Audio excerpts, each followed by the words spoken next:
저희 한 해 주제 말씀이기도 하면서 또 우리가 함께 붙들면 너무나 위로되는 말씀 중에 하나인 로마서 8장 말씀입니다.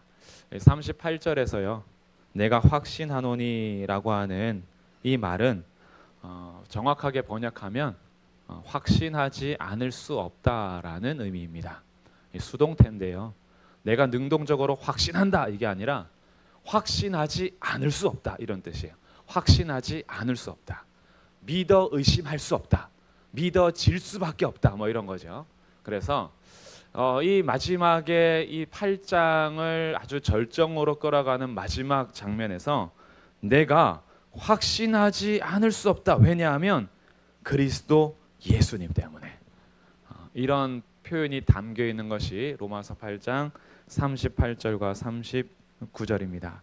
그렇다면 바울을 통해서 우리에게 주시는 로마서 말씀이 어찌하여 성도들에게 그리스도 예수 안에 있는 하나님의 사랑에서 그 어떤 것도 끊을 수 없다라고 확신하지 않을 수 없게 되었는가? 오늘 그 부분을 함께 살펴보고, 그리고 그 확신하지 않을 수 없는, 끊을 수 없는 그 사랑 안에서 우리는 그러면 어떻게 살아야 할 것인가 라는 부분들이 오늘과 내일 말씀의 주제가 되겠습니다. 그래서 오늘은 먼저 확신하지 않을 수 없게 되는 이 사건을 다루기 위해서 우리가 좀 생각해 볼 문제가 있는데, 우리는 이 세상을 살아가면서 과연 끊을 수 없는 것이 뭐가 있을까 이렇게 생각해 볼 수 있을 것 같아요. 끊을 수 없는 것. 너와 나와의 관계, 어떤 사랑의 관계도 끊을 수 없다라고 우리는 때로는 확신하며 살아가기도 하고요.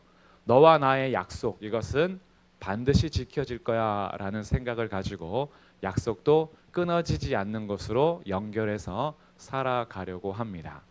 또한 우리가 계획을 세울 때, 올해 한 해를 계획하고 하루하루 계획을 세울 때 이것은 내가 반드시 지킬 거야 라는 생각으로 끊어지지 않는 것, 그런 것으로 생각하기도 합니다. 물론 방학에 계획표를 짜면 대부분 지키지 않고, 너와 나의 약속은 이런 말도 하죠. 약속은 깨라고 있는 거야 이러면서 깨지는 것도 아주 당연스럽게 생각하기도 하고, 또 우리나라의 불명예에 쓰는 이름이 있습니다. 코리안 타임 이러면 뭐예요? 지각하는 거, 지각. 코리안 타임은 지각. 10시 약속하면 몇 시까지 기다려요? 10시 반까지. 한 30분 정도는 코리안 타임. 굉장히 이거 불명예스러운 이름이죠. 코리안식 기도는 뭐예요? 코리안식 기도는 주여 삼창. 뭐 이런 거 이제 전 세계적으로 코리아, 우리 한국식으로 기도합시다라고 하면 주여 하고 이제 통성 기도하는 그런 것이 많이 퍼지기도 했지만, 한국 사람들 코리안 타임이야. 30분씩 늦어. 이거는 우리에게 좀 불명예스러운 그런 이름을 쓰는 것이기도 하죠. 그러니 약속도 깨라고 있는 거야 뭐 이러기도 하고, 약속을 깨는 것에 있어서 크게 너무 심각하게 생각하지 않는 경우도 많습니다. 사랑은 어떨까요? 사랑 결혼식을 올릴 때, 프로포즈 할 때 반지를 끼워주며 영원할 것처럼 약속하는 그 사랑이 어느 날 실망하기도 하고, 실망은 했지만 그래도 끊지 않고 살아간 우리 성도님들을 존경하고요. 끊을 수 없는 사랑 안에서 살고자 하는 그 우리의 마음도 얼마나 귀해요. 그럼에도 불구하고 결국에는 죽음이라는 것 앞에서 언젠가는 끊어지게 되는 것이 또한 우리의 삶이기도 합니다. 그러니까 인생에서 무엇이 끊어지지 않는가라는 것을 인생을 경험하다 보면은 우리는 이런 찬양을 하게 되죠. 사람을 보며 세상을 볼 땐 만족함이 없었네. 우리는 그것이 너무 피부적으로 와닿는 거야. 그래, 사람 기대하면 실망하지. 세상 바라보면 어찌 만족할 수 있겠어. 우리의 인생을 그냥 받아들이고 그냥 이렇게 인정하다 보니까 이제 어느덧 사랑도 계산하면서 주게 되고, 상처 너무 받을까봐 조금씩 보호하면서 사랑하게 되고, 약속도 어느덧 너무 약속을 철저하게 잡지 말고 약속도 장담하지 말자 그러면서 유연하게 살려고 하는 것이 또 우리 인생 속에서 지혜처럼 보이기도 합니다.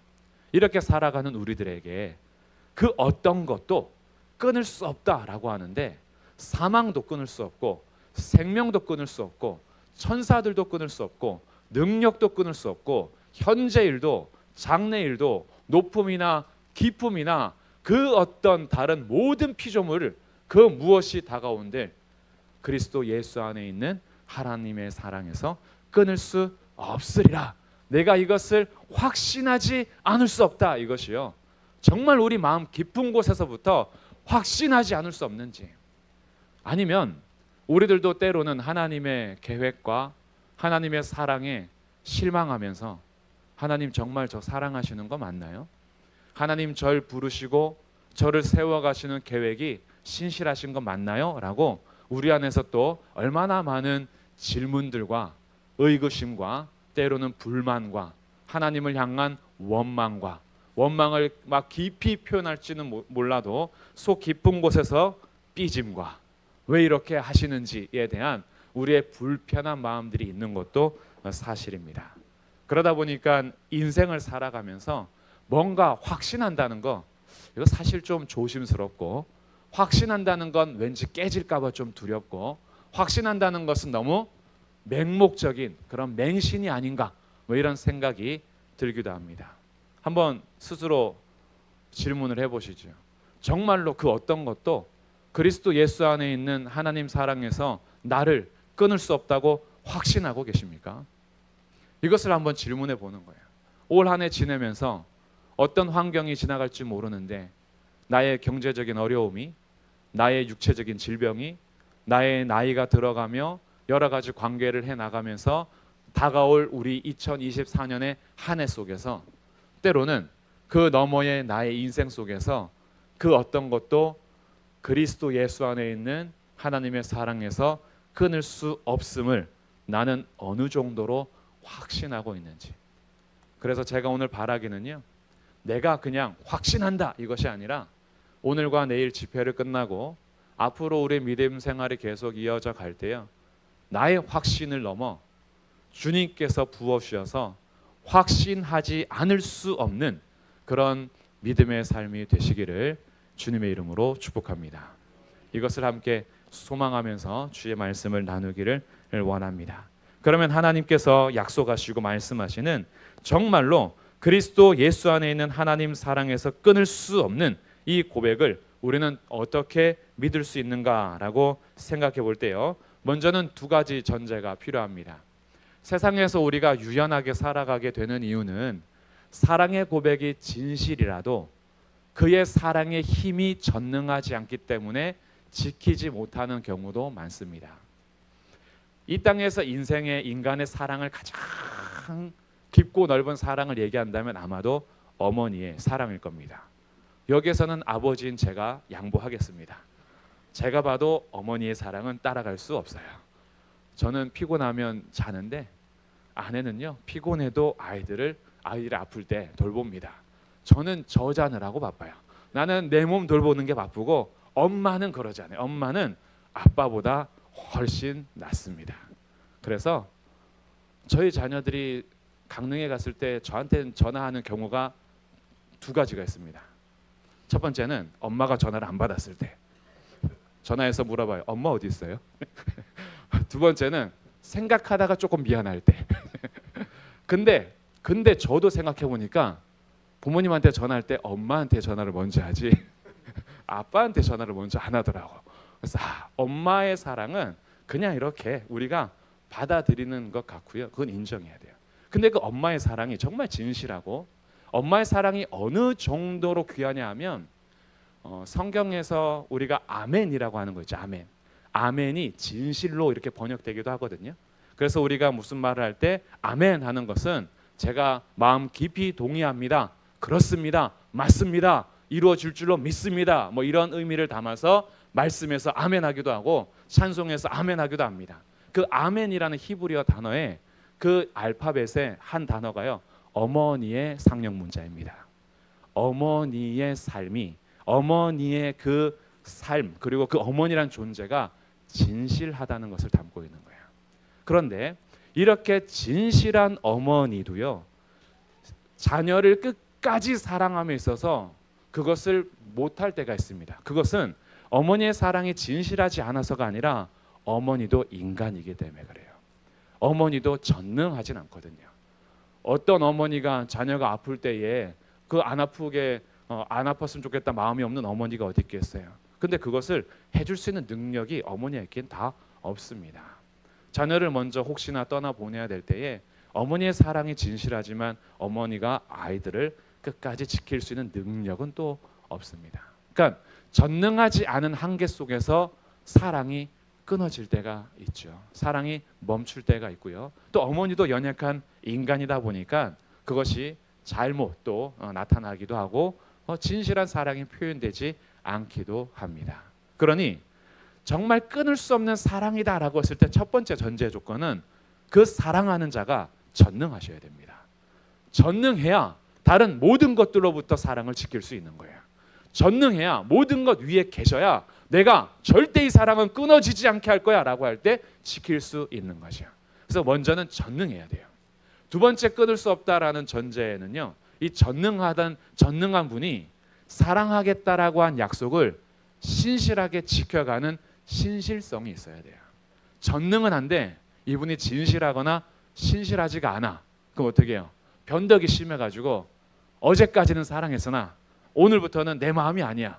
내 마음이 사랑하지 않아 라고 변덕을 부리면 이 사랑은 지켜지지 않을 거예요. 그래서 전능하신 분이 내가 사랑하겠다라고 결정한 것은 끝까지 지킬 거야 라는 신실한 약속을 지키시는 분이어야 이 사랑은 끊어지지 않을 겁니다. 그래서 우리가 이 장면들을 한번 살펴보게 되는 것이 전체 성경이었던 거예요. 성경은 계속 쭉 하나님의 성품에 대해서 이야기할 때요, 하나님이 얼마나 전능하신지, 하나님이 얼마나 신실하신지를 우리에게 가르쳐 주는데 제가 세 가지 장면을 한번 생각해 보도록 하겠습니다. 먼저 첫 번째는요, 애굽 왕 바로 때의 일입니다. 출애굽에 기록되는 애굽 왕은요, 애굽 이집트 역사가 고대 이집트부터 시작해서 중기, 신기 이렇게 쭉 이어져 오거든요. 그래서 이집트가 몇 번의 왕조를 거쳐가면서 수많은 일들을 겪었습니다. 그러던 중에 이집트의 역사 속에서 다른 민족, 다른 혈통의 족속들이 이집트에 들어와서 이집트를 지배할 때가 있었어요. 그때에는 이 민족에 대한 타민족에 대한 열려있는 정책을 폈죠. 그래서 모두가 함께 좀 어우러질 수 있었고요. 그렇게 함께 살 수 있었지만 이 애굽의 정통 혈통을 가지고 있는, 정말 우리는 애굽인이야, 뼛속부터 조상 때부터 계속 이집트인이야라고 하는 사람들에게는 자존심이 상했던 거예요. 그래서 이것을 다시 엎어버리기 위해서 한 사람이 등장하고 새 왕조가 일어나는데, 그 왕조가 일어났을 때는 정통 이집트 사람들을 위한 왕권 강화를 선언했습니다. 그리고 타민족, 이민족에 대해서는 압박을 했고요. 그리고 그들을 짓밟았고, 그리고 그들을 향해서는 배타적인 정책을 펼쳤습니다. 우선순위는 뭐냐 하면 혈통, 오리지널 이집트인. 그래서 이집트인으로서의 왕권을 강화합니다. 이런 시대가 모세가 출애굽해야 되는 시대의 이집트 역사입니다. 그러니까 이집트 역사 속에서 이 왕은요, 히브리인들, 이들은 짓밟음의 대상인 거예요. 왜? 타민족입니다. 그 타민족이 불어나는 건 불안한 거예요. 왜 그럴까요? 우리가 타민족에게 삼켜진 적이 있거든요. 그러니까 이들이 생육하고 번성하고 충만할수록 더 짓밟아야 됩니다. 고역을 통해서, 그리고 산파들을 통해서 아들을 죽여라, 그러지 않고 나중에 그것도 통하지 않으니 날강에 던져라 라는 강경 정책을 통해서 자신의 왕권을 강화하려고 할 때가 바로 모세가 출애굽해야 하는 그때입니다. 이런 분위기 속에서 모든 이집트의 왕 중에서 가장 왕권을 강화하면서 자신의 위대함을 드러내던 그때에 하나님께서는 무엇을 말씀하시냐 하면, 우리 성경을 같이 찾아보겠습니다. 출애굽기 9장 말씀이에요. 출애굽기 9장 16절 시작. 내가 너를 세웠음은 나의 능력을 내게 보이고 내 이름이 온 천하에 전파되게 하려 하였음이니라. 아멘. 이 16절에서 너는 누굴까요? 내가 너를 세웠음을 할 때 너는 누굴까요? 이 너가 바로 이집트 왕 바로입니다. 내가 바로를 세운 것은 자 무슨 말이에요? 그렇게 내노라는 왕권을 강화하면서 자신이 얼마나 힘이 센 거냐라고 자기의 자랑과 힘으로 누르는 그 왕도 누가 세웠다는 거예요? 하나님이 세웠다. 이것은 하나님의 절대적인 주권을 우리에게 보여주는 말씀이에요. 너가 스스로 그 자리에 오른 것이 아니라 내가 너를 세웠어. 그리고 세운 이유가 있답니다. 왜 그러면 바로를 세웠느냐? 16절 이유가 있어요. 나의 능력을 너에게 보이고, 이 능력을 보이는 건 뭘까요? 10가지 재앙입니다. 10가지 재앙을 통해서 하나님께서 자신의 능력을 보이고, 그것을 통해서 내 이름이 온 천하에 전파되게 하려 하였음이니라. 하나님께서 이렇게 강력한 왕을 세운 이유는 그 왕의 통치 시대에 그보다 높으신 분이 있음을 온 천하에 알려주기 위함이었다라는 거예요. 그러니 하나님은요, 전능하신 분이고 절대적인 주권을 가지신 분이 우리 하나님이십니다. 그래서 그것을 통해서요, 애굽이 숭배하던 모든 신들은 다 헛것이요 오직 여호와만이 유일한 하나님이심을 보여주어 온 천하에 애굽을 완전히 박살낼 정도의 위대하신 분이 이스라엘의 하나님 여호와라는 사실을 보여주는 그 역사가 애굽 때의 출애굽 때에 일어난 역사입니다. 그뿐만이 아니에요. 우리 또 다니엘 말씀에 한번 가보겠습니다. 다니엘 말씀, 다니엘 4장 34절 말씀 시작. 그 기한이 참에 나 느부갓네살이 하늘을 우러러 보았더니 내 총명이 다시 내게로 돌아온지라. 이에 내가 지극히 높으신 이에게 감사하며 영생하시는 이를 찬양하고 경배하였나니 그 권세는 영원한 권세요 그 나라는 대대에 이르리로다. 아멘. 다니엘 4장의 말씀은 어떤 말씀이냐 하면 다니엘이 완전히 꼭대기까지 높아졌어요. 느부갓네살이 완전히 높아졌는데 바벨론이란 이 나라가요, 아시리아가 통치하고 있을 때 어느 날 갑자기 독립을 선언합니다. 이 독립을 선언했을 때가 나보폴라살 왕이 이 집권할 때인데, 그때 독립을 선언하고 나서 아수르를 점령하기 시작하는데 최고의 전성기가 언제냐면 느부갓네살 왕일 때입니다. 느부갓네살 왕은 바벨론 왕 중에서 최고의 전성기를 누린 왕이에요. 그러니 꼭대기까지 올라가서 다니엘이 2장에서 이 왕의 꿈을 해석할 때의 금머리가 누구라 그래요? 금머리가 바로 왕이십니다. 이렇게 얘기합니다. 그리고 그 다음에 서는 나라는 금보다 못한 은나라, 그 다음은 은보다 못한 논나라, 그 다음에는 철나라, 이렇게 얘기하게 되는데, 그 다음에 이어지는 페르시아 제국, 헬라 제국 다 강력한 군주가 있었지만 느부갓네살이 금이라는 거예요. 그러니까 느부갓네살은요, 엄청 뛰어난 왕이었고요, 절대적인 왕이었습니다. 그러다 보니까 그가 꼭대기까지 올라갔을 때 하나님께서 말씀하세요. 너가 너의 지위를 제대로 지키지 않고 나를 기억하지 않으면 7년 동안 짐승처럼 살게 될 거야. 그걸 경고하십니다. 꿈을 통해서. 다니엘이 해석해 줬는데 그가 회개하지 않아요. 그리고 1년 후에 그 꿈대로 이루어지는데 정말 총명이 사라져 버린 거예요. 그의 지식과 지혜가 사라져 버렸습니다. 짐승처럼 돼 버린 거예요. 가장 높았던 왕도요, 하나님께서 그 지혜를 거두어 가시고 총명을 거두어 가시니까 짐승처럼 기어다니고 밖에 나가서 짐승 떼와 지내는 그런 시간을 보내면서도요, 부끄러운 줄도 모르고 그것이 잘못된 줄 모르고 사는 거예요.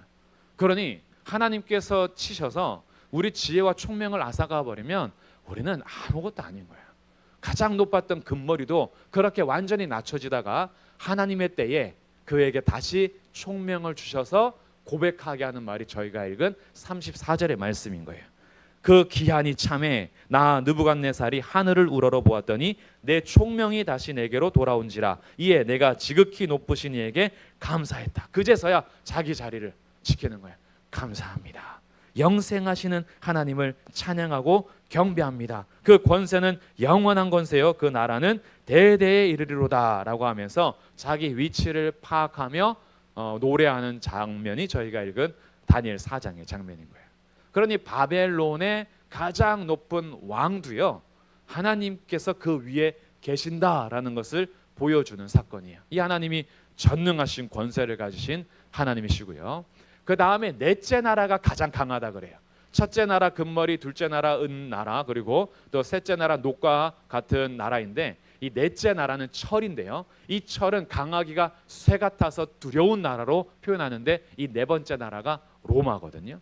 근데 이 로마에서 강력한 최초의 황제가 누구냐 하면 아구스도라고 표현되는, 우리 성경에도 나오는 가이사 아구스도입니다.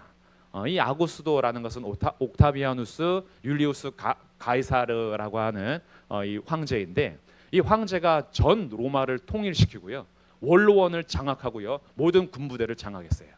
최초의 황제라는 명성을 가지고 모든 로마에게 그 권세를 나타내다 보니까 이때부터 이 가이사, 이분은 황제뿐만이 아니라 신격화가 되기 시작합니다.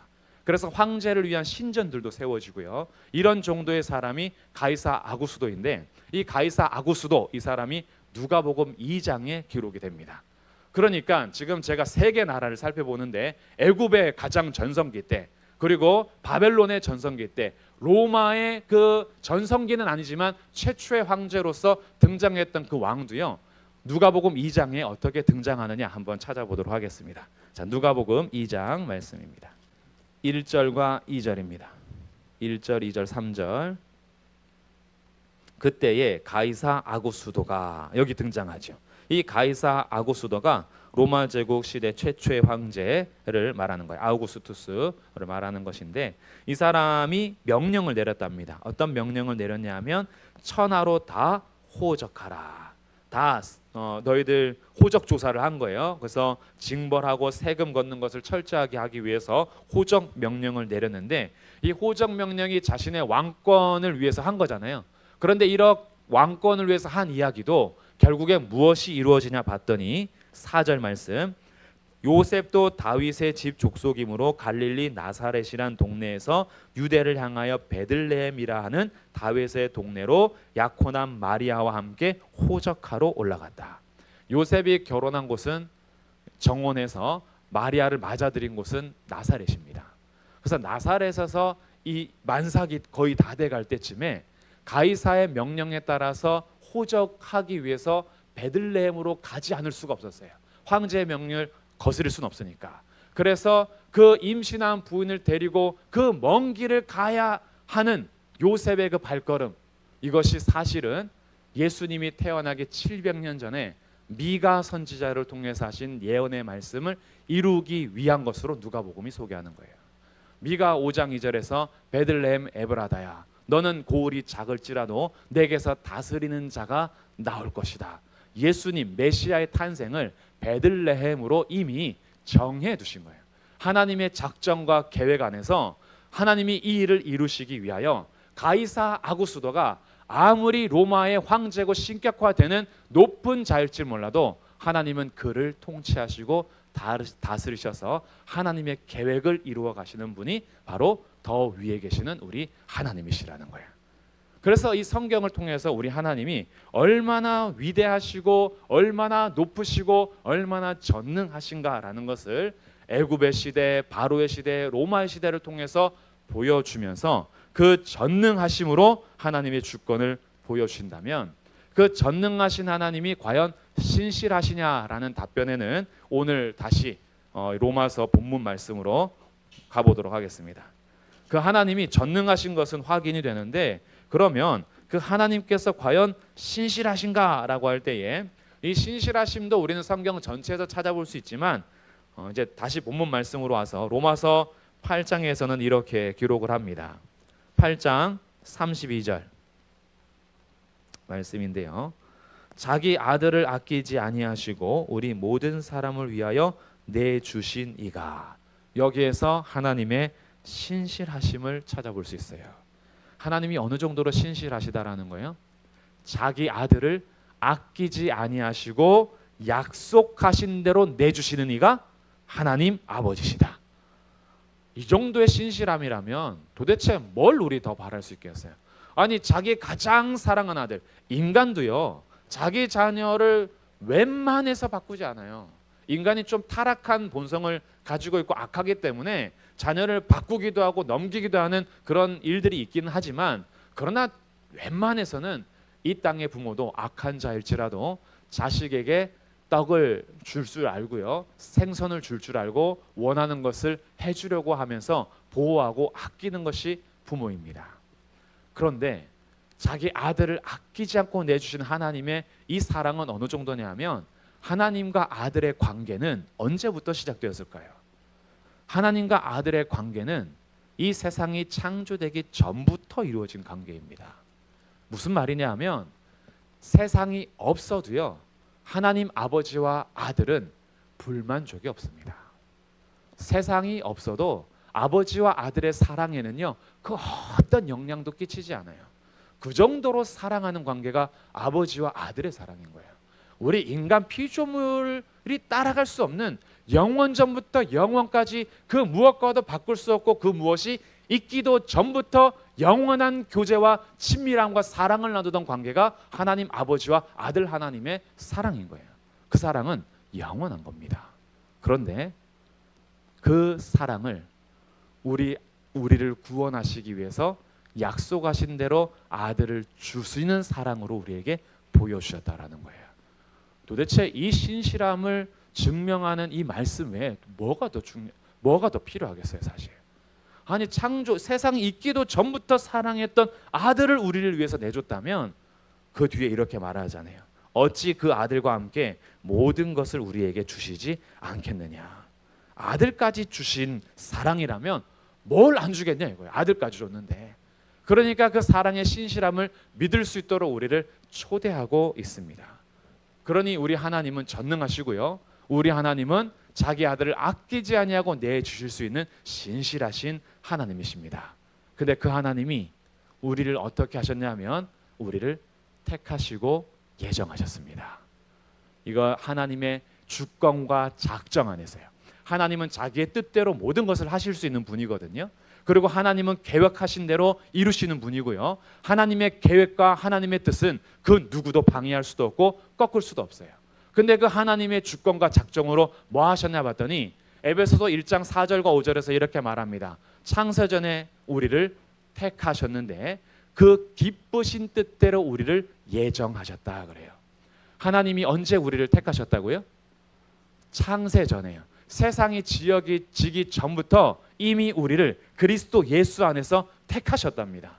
하나님의 주권과 작정이에요. 하나님이 전능하심 살펴봤어요. 하나님이 얼마나 신실한지도 살펴봤어요. 하나님의 이 전능하심과 신실하신 그 하나님이 우리를 창세전에 이미 예수님 안에서 택해 주셨대요. 이 택하신 자들을 누가 건들 수 있겠어요? 그래서 오늘 로마서 이렇게 얘기합니다. 33절, 8장 33절 함께 읽어보겠습니다. 시작. 누가 능히 하나님께서 택하신 자들을 고발하리요 의롭다 하시는 이는 하나님이시니. 할렐루야. 누가 하나님께서 택하신 자들을 고발하겠냐 이거예요. 창세전부터 전능하시고 신실하신 하나님이 그리스도 예수 안에서 택하신 자들을 누가 고발하겠냐 이거예요. 내가 의롭다라고 했는데, 내가 너를 의롭다라고 칭해 주었는데 누가 고발할 수 있겠느냐라고 선언을 하면서 우리를 어디로 데려가고 있냐 하면 그리스도 예수 안에서 확신하지 않을 수 없는 자리로 초청하고 지금 데려가고 있는 중인 거예요. 이렇게 하나님께서요 우리를 택하실 때도요, 저거 구원해 줘 말어, 저 불쌍한 거 저 데려가 말어, 이렇게 하면서 마지못해서 한 것이 아니라 에베소서 1장 5절 하나님께서 그 기쁘신 뜻대로 우리를 택하셨다. 하나님 우리 택하실 때요 너무나 기뻐하셨어요. 내 아들을 주면서까지 구원할 기쁨으로 우리를 택하셨습니다. 누가 우리한테 뭐라 그래요? 한 살 더 먹었다고 뭐라 합니까? 우리 얼굴 가지고 외모 가지고 가진 것 가지고 뭐라 합니까? 그때 당당하십시오. 하나님께서 택하신 나를 누가 고발하리요? 하나님께서 기쁘신 뜻대로 택하신 나를 누가 감히 뭐라 하냐 이거예요. 주님께서 우리를 그렇게 기뻐하셨어요. 너를 잠잠히 사랑하시며 기쁨을 이기지 못하시며. 하나님께서 우리를 크도록 기뻐하시면서 창세전부터 택하셨다. 무슨 뜻이냐면요, 우리가 무언가를 하기 전에 이미 택하셨다는 거예요. 만약에요 우리가 뭔가 예쁜 일을 해가지고 택함 받았다면 우린 조금 염려되고 두려워할 줄 알아야 됩니다. 어떤 두려움이 있어야 될까요? 내가 혹시 눈밖에 나면 버림당하지 않을까. 예전에 이제 이런 일들이 있죠. 내가 진짜로 우리 집에서 태어난 자녀일까? 아들일까? 아니면 다리 밑에서 주워온 아들일까? 이런 막 고민을 할 때가 있잖아요. 막 지나가는 말로 어른들 옆에서 야, 너 저게 다리 밑에서 주웠어 하면 그게 또 진짠가? 이런 생각할 때도 있죠. 그런데 혈액형을 조사해 봤더니 우리 집안에서 나올 수 없는 혈액형이야. 아니 이럴 수가. 우리 집에는 A형과 B형만 나타나는데 나는 O형이야. 아무리 생각하고 아무리 계산해도 O형은 나올 수가 없는데 어떻게 나는 진짜 다리 밑에서 주웠나? 라고 한번 살아간다고 생각해 보세요. 그가 가장 질풍노도의 시기 청소년 때에 정말 엄마가 나한테 한마디만 해도 역시 나는 주워온 자식이라 그래. 형제들이 있을 때 저 옆 형제에게 국을 딱 떠줬는데 아니 쟤한테는 고기가 3덩이 들어가고 나한테 2덩이가 들어왔네. 아 역시 난 다리 밑에서 주웠나 봐. 이 불만이 막 쌓이겠죠. 그러면서 어떻게 해서든지 이 집안에 붙어 있으려면 잘해야 돼. 엄마한테 잘해야 되고 아빠한테 잘해야 되고 이게 얼마나 그의 삶을 괴롭히겠어요. 눈밖에 조금이라도 날까 봐. 근데 만약에 우리가 택함 받은 것이 하나님께서 이렇게 사는 거 보다가 너는 뭔가 잘하네 택해 줄게. 너 열심히 선행하는구나 택해 줄게. 너 그래도 남들보다 잘생겼구나 택해 줄게 라고 했다면 선행하지 않을 때 두려워해야 하고 얼굴 잘생겼다가 나중에 망가졌을 때 두려워해야 되고 남들보다 더 잘했는데 못하는 것이 생겼을 때 두려워해야 되는데 하나님은 우리를 언제 택했냐 하면 엄마 뱃속에 있기 전이 아니라 세상이 창조되기 전부터 이미 하나님께서 우리를 예정하시고 택하시고 하나님의 자녀 삼아 주셨습니다. 그러니까 우리 행위에 따라서 택한 것이 아니기 때문에 우리 행위에 따라서 버림받지도 않는 거예요. 하나님께서 우리가 잘하면은 막 이렇게 등 태워주고 목마 태워주고 못하면은 짓밟아버리고 이런 분이 아니라는 거죠. 그 주님의 사랑을 지금 계속 얘기하는 겁니다. 물론 그렇다라고 해서 어차피 난 택함 받았으니까 막 살아도 되는구나 라고 한다면 큰 코 다쳐요. 뒤에서는 이제 거기에 대해서 우리에게 택함 받은 자로서의 삶을 아주 강하게 또 얘기해 주는데 오늘은 그거 말고 택함 받음에 대해서 한번 생각해 보는 거예요. 도대체 내가 무엇이가 내 택했냐 이거예요. 내가 뭘 했길래 택했어요? 뭐 하셨어요? 택함 받기 위해서 뭐 하셨어요? 빨리 좀 말해 보세요. 우리 권사님 뭘 하셨길래 택함 받으셨어요? 한 게 없어. 그렇죠? 한 게 없어. 주님께서 우리를 택하시고 예정하시고 구원하심에 있어서 한 게 없어요. 그러니까 우리는 무엇만 자랑할 수밖에 없어요? 나를 택해 주신 하나님 은혜를 자랑할 수밖에 없어요. 너희는 그 은혜로 인하여 구원을 받았으니 이것은 너희에게서 난 것이 아니요 하나님의 선물이라. 행위에서 난 것이 아니니 이는 누구든지 자랑하지 못하게 하려 하심이라. 전도 폭발을 하시면 이 구절은 다 암송하게 됩니다. 올해 3월 달에도 제8기 전도 폭발이 모집이 될 거니까 많은 참여 부탁드리고요. 이렇게 우리 하나님께서요 우리를 은혜로 구원하셔서 우리가 자랑할 것은 아무것도 없어요. 주님의 예정과 택하심 작정하심 우리를 구원하심에 있어서 우리의 행위는 자랑할 게 아무도 없어요.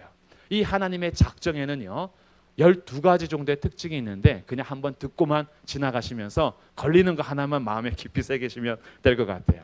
하나님 작정 특징 첫 번째, 하나님의 작정은 영원합니다. 하나님은 유효기간이 없어요. 작정이 어느 정도 2025년이 되면 작정 유효기간 끝 이러지 않습니다. 영원합니다. 하나님의 작정은요 오류가 없습니다. 잘못해가지고 제 명단에 없었는데 저 잘못 들어왔다 이런 오류가 없어요. 우리 영화나 드라마 보면 가끔 그런 거 있잖아요. 저승사자가 나타나가지고 명단에 없는 애를 잡아가 버렸어. 이러면서 영화가 막 드라마가 진행되는 경우도 있는데 하나님께서 우리를 구원하실 때요 오류함이 없습니다. 그러니까 여기서 구원받으신 분들은요 실수로 등록된 분이 없는 줄 믿으십시오. 하나님의 작정은 오류가 없어요. 세 번째 특징은요 하나님 작정은 변하지 않습니다. 어제까지 있었던 것을 바꾸어서 갑자기 취소시키지 않으시는 것이 작정의 세 번째 특징. 네 번째 특징은 하나님의 작정은 조건이 없습니다. 무슨 뜻이냐 하면 환경의 지배를 받지 않는다는 거예요. 하나님이 무언가를 작정하실 때, 무언가를 계획하실 때, 무언가를 뜻하실 때에 환경의 영향을 받거나 지배를 당하지 않으세요. 하나님이 하고자 하는 것을 하십니다. 그러니 우리의 구원도요 하나님이 하고자 하셔서 하신 거예요. 그건 누가 막을 수 있단 말이에요. 다섯 번째 특징은요 하나님 작정은 구체적입니다. 그냥 뭉뚱그려 가지고 대충 내 계획이 있어, 뭐 넌 다 계획이 있구나, 뭐 이렇게 하면서 그냥 계획이 어느 정도 있는 뭉뚱그림이 아니라 하나님의 계획은 철저합니다. 어느 정도로 철저하냐 하면 예수님께서 언제 나실지, 어디서 나실지, 어떻게 돌아가실지, 어떻게 살아나실지 모든 것이 구체적으로 다 기록되어 있어요. 이 정도로 구체적으로 예언되고 작정된 것은 거의 찾아보기가 어렵습니다. 하나님의 작정은 구체적이에요. 또한 하나님의 작정은 포괄적, 우주적입니다. 하나님의 작정이 어떤 소수에게 편애하거나 누구, 이스라엘 민족만, 아니면 대한민국 사람들만, 아니면 교회 성도들만 이러지 않아요. 하나님의 작정은 온 우주를 다 초월하고 모든 것을 포함하는 포괄적인 분으로서 하나님의 작정 안에 있어요. 그러니 우리가 알 수 없는 세계 속에서도요, 주님의 계획은 지금도 이루어지고 있습니다. 하나님의 계획은 이토록 넓어요. 그러니 우리는 다 알 수가 없는 거죠. 7번째 특징은요, 하나님의 작정은 선합니다. 하나님께는 악함이 없어요. 하나님께는 그림자도 없으십니다. 하나님은 어둠이 조금도 없어요. 그래서 하나님의 작정하심에 대해서는 완전히 선한 줄로 믿으십시오.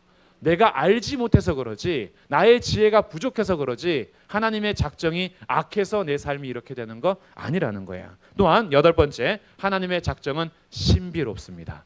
감춰져 있고요, 때로는 그것을 나타내 보이는 비밀과 같고, 그러나 또 그것을 알려주는 너무나 신비로운 하나님의 작정이고요. 또한 9번째 특징은 하나님의 작정은 지혜롭습니다. 하나님이 작정하실 때 대충 해봐, 한번 그려봐 해가지고 뭐 그림 그렸다가 잘못 그렸네, 지워, 민족 다 없애, 이런 식으로 하나님께서 대충 하는 것이 아니라 철저한 계획을 가지고 지혜롭게 하십니다. 또한 하나님의 작정 10번째 특징은요, 그리스도 중심입니다. 하나님의 작정 안에는요, 누가 항상 중심을 이루냐 하면 예수 그리스도가 중심을 이룹니다. 그래서 그리스도 예수 안에서 주님의 작정하심을 우리 가운데 보여주고요. 11번째, 작정의 목적이 있는데 작정의 목적은 하나님을 영화롭게 하는 거예요. 그래서 하나님은 스스로 영광을 받으십니다. 이 세상 모두가 하나님을 영화롭게 하지 않을지라도 주님은 스스로 영광스러운 분이기 때문에 하나님의 그 영화로움을 절대 그 누구에게도 빼앗기지 않습니다. 그래서 하나님 절대요, 우상에게 영광을 빼앗기지 않으시고요, 이 세상 환경과 이 세상의 미신과 온갖 마귀와 악한 영들에게 자기의 영광을 빼앗기지 않으십니다. 자기의 영광을 위해서 계획을 이루어 가시는 분이신 거예요. 마지막 12번째, 하나님의 작정은 하나님의 주권에 따라서 이루어집니다. 하나님이 긍휼히 여길 자 긍휼히 여기시고, 하나님께서 긍휼히 여기지 않을 자 긍휼히 여기지 않습니다. 그래서 우리는 때로는 반문할 때가 있죠. 하나님 마음대로 그렇게 하셔도 됩니까? 말이 좋아 주님 뜻대로죠. 살짝 마음이 좀 비틀어지면요, 하나님 마음대로잖아요, 이렇게 나와요. 주님 뜻대로가 아니라 주님 마음대로. 완전 뉘앙스가 다른 거예요. 주님은 마음대로 하시고. 근데 주님의 그 주권을 가져갈 때 우리에게 반문이 나와서 하나님 이렇게 마음대로 뭐 선택할 자 선택하고 버릴 자 버리고, 뭐 주님께서 예정할 자 있고 아닌 자 있고, 이렇게 마음대로 하면 됩니까? 라고 할 때 주님이 말씀하시죠. 위치가 달라요. 주님은 토기장인데 내가 그릇을 만들어서 내가 귀 있을 것 있고 천 있을 것 있고 깨버릴 것 있는데 그거는 내 주권이야. 내 주권에 대해서 너가 함부로 힐문하지 마라. 왜? 하나님의 주권에는요, 아까 앞에 나왔던 특징처럼 악함이 없습니다. 하나님의 작정은 지혜롭습니다.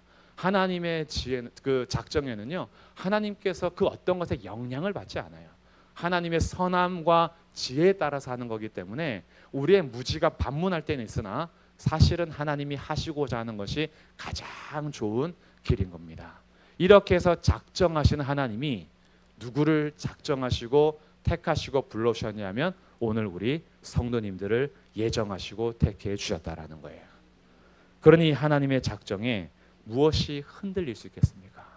그래서 오늘 로마서 8장 31절부터요 이렇게 기록을 하는 거예요. 그런즉 이 일에 대하여 우리가 무슨 말하리요? 만일 하나님이 우리를 위하시면 누가 우리를 대적하리요? 하나님이 우리를 위하시면 누가 대적할 수 있겠어요? 하나님이 전능하신 분인데, 사탄이 아무리 날고 긴다 해도 하나님 말씀하시면 아무것도 아닙니다. 찍소리 날 수밖에 없어요. 그 누구도 우리를 대적할 수 없어요. 33절 누가 능히 하나님께서 택하신 자들을 고발하리요? 고발할 수 없고요. 34절 누가 정죄하리요? 죽으실 뿐 아니라 다시 살아나신 이는 그리스도 예수신데 그 예수님이 뭐 하시냐면 하나님 우편에 계신 자요. 하나님 우편에 계시다라는 뜻은 통치자라는 뜻입니다. 우리를 중보하시는 분이요, 우리를 위해서 강구하시는 자가 온 세상을 통치하시는 하나님 우편에 계신 자래요. 그러니까 누가 정죄하겠냐 이겁니다. 누가 감히 내 생명 걸고 택한 자들을 정죄한단 말이냐. 내가 그들을 위해서 간구하고 내가 온 세상을 통치하고 있는데 누가 내 자녀들을, 누가 내 양들을, 누가 내 백성을 건드리고 정죄하느냐라고 하시는 분이 우리 주님이신 거예요. 35절 함께 읽겠습니다. 시작. 누가 우리를 그리스도의 사랑에서 끊으리요? 환난이나 공고나 박해나 기근이나 적신이나 위험이나 칼이라. 그 어떤 것도 끊을 수 없습니다. 누가 우리를 그리스도의 사랑에서 끊을 수 있겠느냐라는 거예요. 그래서요, 우리 인생 사실요, 하루하루 사는 것이 때로는 너무 길게 느껴질 때도 있고, 인생의 어려움을 만나면 그 깊은 터널에서 도무지 빠져나갈 수 없을 것 같아서 절망할 때 있습니다. 그런데 지나고 나면 아무것도 아닐 때가 많아요. 우리 젊은이들 인생을 포기하며 정말 이렇게 자기의 생을 끊을 때가 얼마나 많은지 몰라요. 수능 끝날 때마다 제가 두려워하는 뉴스 중에 하나입니다. 수능 끝나고 나서 혹시 또 스스로 포기한 학생들이 나타날까 봐.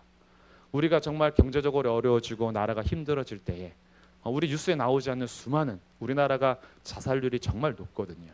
그런 인생 속에서 얘기해주고 싶고 찾아가고 싶고 알려주고 싶은데, 사실 우리 인생을 축구에 비유하면은 전반전 후반전이 있는 것이고, 그럼 전반전까지가 한 45살, 후반전이 46살부터 90살 뭐 이렇게 볼 수도 있고, 야구에 비유하면요 9회까지 있잖아요. 90살을 우리 평생으로 봤다면, 그러면 19, 20살이요 이제 2회 초밖에 안 된 거예요. 야구에 비유하면 아직 많이 남았잖아요. 무슨 일이 있을 줄 알고요. 60대요 6회 초 6회 말입니다. 7회 8회 9회 무슨 일이 일어날지 모르잖아요. 80대요 아직 남았잖아요. 8회 말이라도 괜찮아요. 89세요 90대 무슨 일이 일어날 줄 알고요. 9회 초 9회 말이 있어요. 야구는 9회 말 투아웃 부테레잖아요. 우리 인생 99세부터일지도 몰라요. 우리 인생이 진짜 길거든요. 무슨 일이 일어날지 모르거든요. 그런데 어려움이 닥치면 그게 끝인 줄 알아요. 그게 취업을 했는데 취업을 못하거나, 뭔가 월급이 돈을 못 벌거나, 아니면 여자친구한테 차였거나 결혼하려 했는데 실패했거나, 인생 끝에서 죽는 줄 알아요. 제가 좀 부끄러운 고백이지만 제가 처음으로 시험에 떨어진 적이 뭐였냐면 운전면허 필기 시험. 자존심이 너무 상했어요. 2점 모자라서 떨어졌는데 집에 가서 얘기하기가 굉장히 자존심 상하는 거야. 분명히 형 동생이 저 엄청 놀릴 거거든요. 야, 그거는 눈 감고 찍어도 맞추는 거. 그 떨어져서 왔다고 자존심이 막 엄청, 상상만 해도 싫고, 집에 가서 면허 시험 필기 떨어져서 얘기하는 것도 싫고. 그 20살 때 제가 시험 본 건데, 처음에 이 시험이라는 것에 실패를 맛보면서 저 가다 다리에서 떨어져야 되나? 얼마 지금 사람은 얼마나 당황스러워. 야, 이거 운전면허 필기 시험 떨어졌다고 무슨 그런 극단적인 생각까지. 근데 우리의 생각이 그런 경우가 많아요. 사실 지나고 나면 아무것도 아닌데. 그렇잖아요. 제가 어느 날은 6개월치 사례비를 받아서 300만 원을 새 다이어리에다 다 끼고, 아브라함은 318명을 데리고 군사를 때려잡으러 갔는데 제 새 다이어리에는 318만 원이 들어있었어요.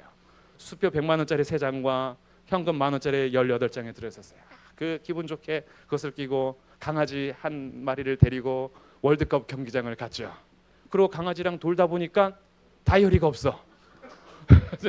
어디 갔지? 생각해 보니까 강아지를 이렇게 보관하는 통 위에다가 둔 게 기억이 나. 그래서 갔는데 없죠. 어떡하지? 그래서 막 찾고 헤매는데 뭐 숲에다가 전화를 걸 수 있어요. 알람을 할 수 있어. 아무것도 못해요.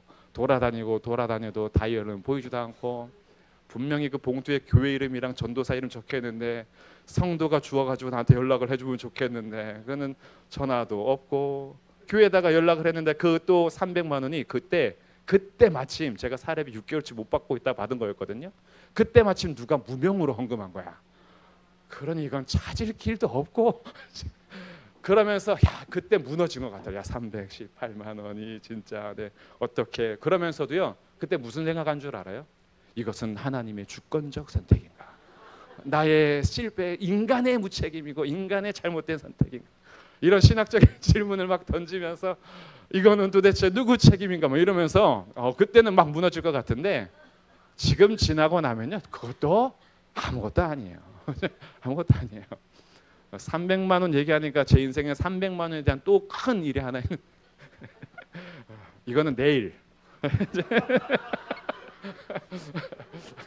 내일 이어서 말씀드리고. 그래서 말씀의 핵심은 뭐냐 하면, 우리가 이 땅을 살아가면서 여러 가지 환난을 겪을 때가 있습니다. 공고함을 만날 때 있고, 박해를 당할 때 있고, 기근, 배고플 때 있고, 적신, 정말 벌거벗어서 내친 것 같은 인생을 살아갈 때도 있어요. 그러나 우리의 인생 끝나지 않습니다.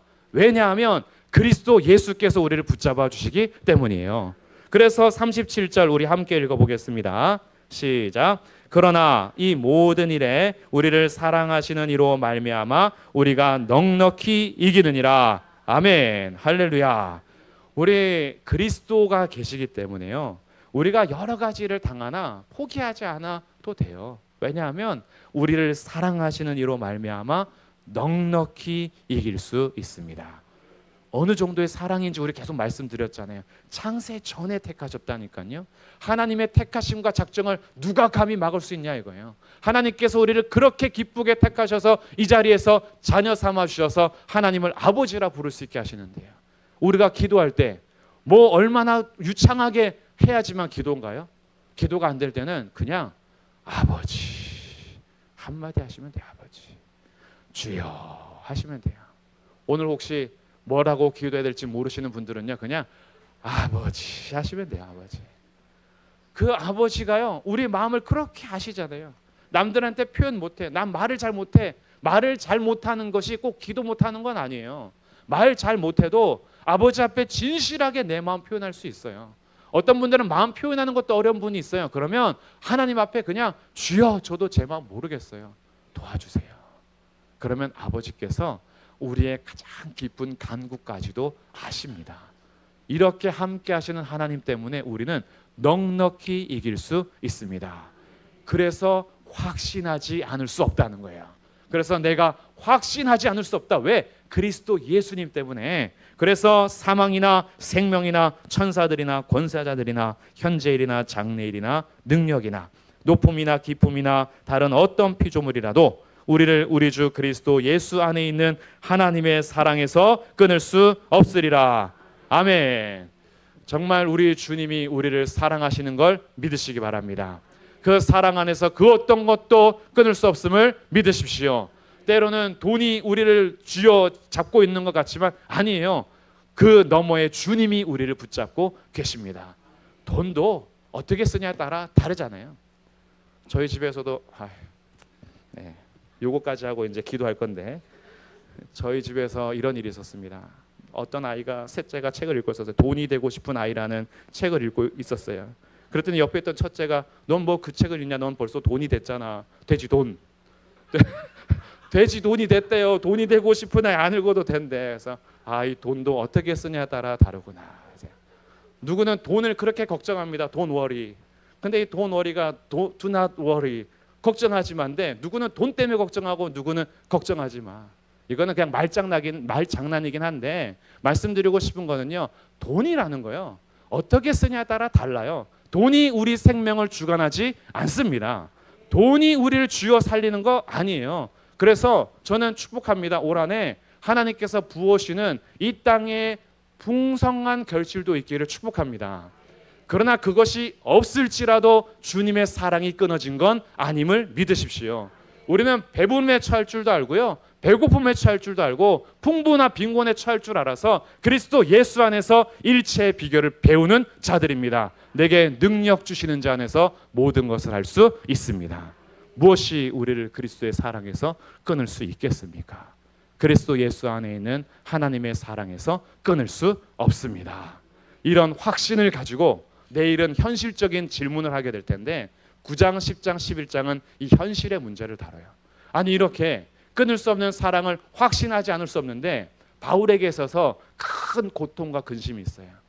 우리 동족 이스라엘은 어떻게 되었단 말인가? 자, 내일 예고편이에요. 9장 1절입니다. 내가 그리스도 안에서 참말을 하고 거짓말을 아니하노라. 나에게 큰 근심이 있는 것과 마음에 그치지 않는 고통이 있는 것을 내 양심이 심령 안에서 나와 더불어 증언하노니 나의 형제 곧 고륙의 친척을 위하여 내 자신이 저주를 받아 그리스도에게서 끊어질지라도 원하는 바다. 그들은 이스라엘 사람이라. 바울에게 있어서 하나님의 사랑을 확신하지 않을 수 없는데 동시에 또 하나 이스라엘 사람들을 생각할 때마다 너무 고통스러운 거예요. 왜냐하면 이렇게 특권을 받은 민족이 없거든요.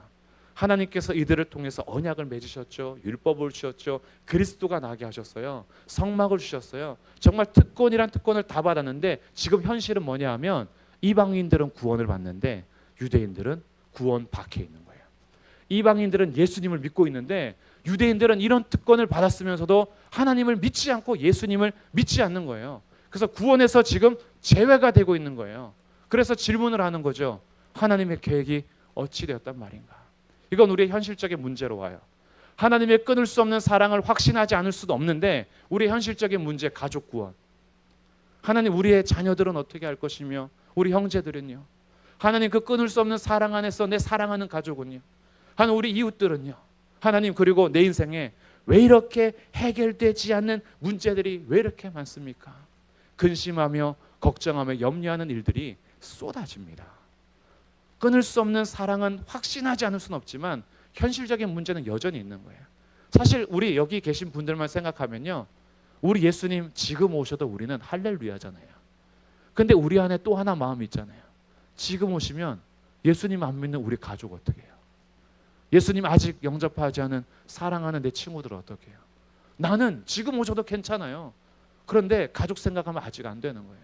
이런 두 가지 마음이 동시에 있잖아요. 여기에 대해서 사람들이 얘기합니다. 이스라엘을 향한 하나님의 계획이 실패한 거 아니야? 이스라엘 향한 하나님의 계획은 어떻게 되는 거야? 라고 하면서 질문하는 것에 있어서 9장, 10장, 11장 답변을 통하여 우리 삶의 근심, 우리의 삶의 염려, 우리의 삶이 아직 해결되지 않는 문제들을 한번 접목시켜 보려고 합니다. 그런데 참 감사한 것은 이 근심이 변하여 기도가 됩니다. 그리고 이런 마음들이 변하여서 하나님을 더욱 붙들고 복음을 증거하는 열심으로 바뀌게 됩니다. 그리고 결국에는 모든 영광을 하나님께 돌리게 돼요. 이 이야기가 무슨 이야기인지 우리 내일 함께 만나서 나누도록 하고요. 오늘은 찬송하고 기도하고 이제 마치려고 합니다. 우리 오늘 말씀 생각하면서 우리 아까 불렀던 마지막 곡인데요. 아무것도 두려워하지 마라. 주 나의 하나님이 지켜주신다. 주님이 나의 산성이시요 주님이 나의 요새이시요 주님이 나의 소망 되십니다. 우리 함께 찬양하겠습니다.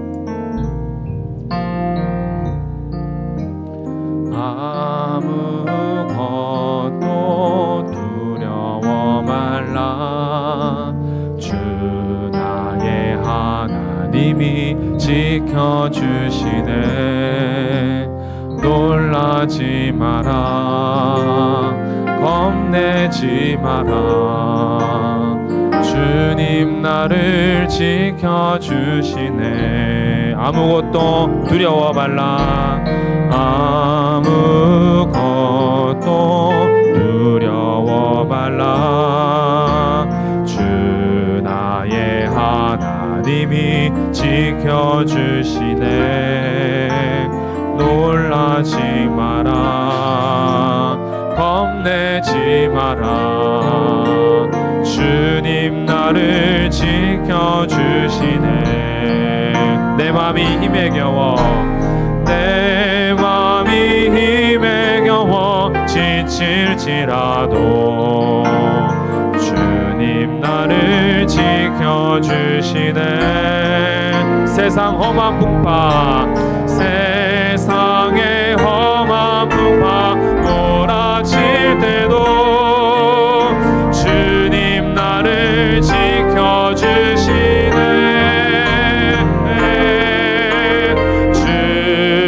주님은 나의 산성, 주님은 나의 요새, 주님은 나의 소망,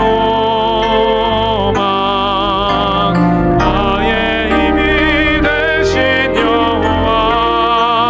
내 맘이 힘에 겨워, 내 맘이 힘에 겨워 지칠지라도 주님 나를 지켜주시네. 세상의 험한 풍파 몰아칠 때도 주님 나를 지켜주시네. 주님은 나의 산성, 주님은 나의 요새, 주님은 나의 소망, 나의 힘이 되신 여호와. 내 맘이 힘에 겨워, 내 맘이 힘에 겨워 지칠지 주님 나를 지켜주십니다. 주님 나를 지켜주심. 세상 험한 풍파 몰아칠 때도, 세상의 험한 풍파 몰아 주님 나를 지켜주시네. 주님 나를 지켜주시네.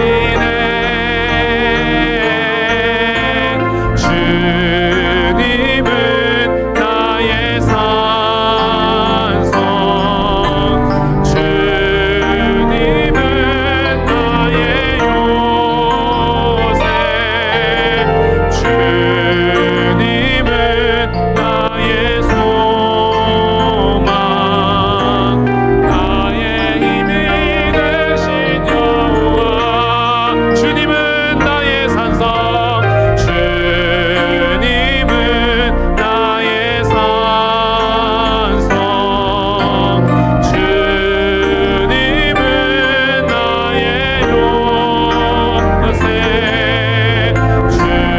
주님은 나의 소망, 나의 힘이 되신 여호와. 이제 우리 같이 기도하실 때요, 제가 기도 제목을 하나씩 나누면서 기도하겠습니다.